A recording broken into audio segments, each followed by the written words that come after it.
adalah bentuk karangan yang melukiskan sesuatu sesuai dengan keadaan sebenarnya, sehingga pembaca dapat melihat, mendengar, mencium, dan merasakan apa yang dilukiskan sehingga sesuai dengan gambaran penulis. Kemudian ciri-ciri teks deskripsi. Yang pertama, teks deskripsi berisi tentang penjabaran atau penggambaran pada suatu objek, misalnya pada benda, tempat, suasana, dan lain-lain. Yang kedua, teks deskripsi berisi tentang penjelasan yang melibatkan seluruh panca indera penglihatan, pendengaran, penciuman, sampai perabaan.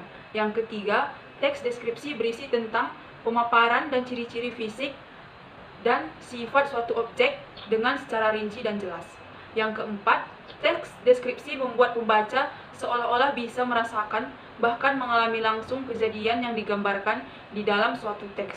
Yang kelima, teks deskripsi umumnya berisi kata-kata khusus untuk menggambarkan objek dengan serinci mungkin. Misalnya, menuliskan tentang warna, merah keabuan, biru keunguan, dan lain-lainnya. Adapun jenis-jenis teks deskripsi, yang pertama yaitu deskripsi subjektif. Merupakan teks deskripsi yang menggambarkan suatu objek berdasarkan atas kesan yang dimiliki oleh penulis tersebut.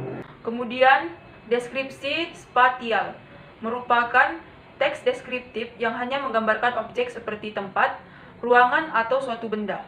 Deskripsi objektif merupakan teks deskriptif yang menggambarkan objek sesuai dengan keadaan sebenar-benarnya, sehingga pembaca bisa membayangkan keadaan tanpa ada embel-embel dari opini penulis.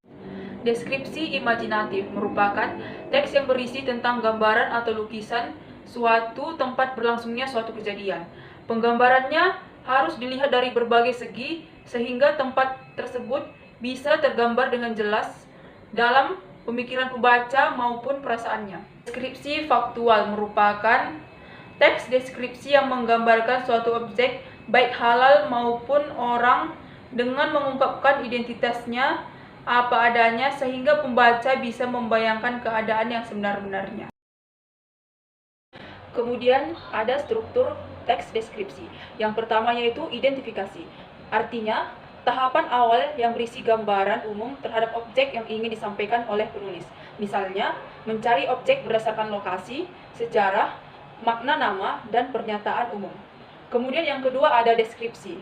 Bagian kedua ini berisi rincian tulisan berdasarkan tanggapan subjektif dan penulis deskripsi ini menjelaskan apa yang dilihat, misalnya bagian, komposisi warna, dan kesan penulis tentang objek tersebut. Yang terakhir yaitu ada kesimpulan. Tahap akhir adalah kesimpulan yang berisi kesan umum penulis pada objek yang dideskripsikan. Bagian terakhir ini bersifat pilihan, boleh atau tidak.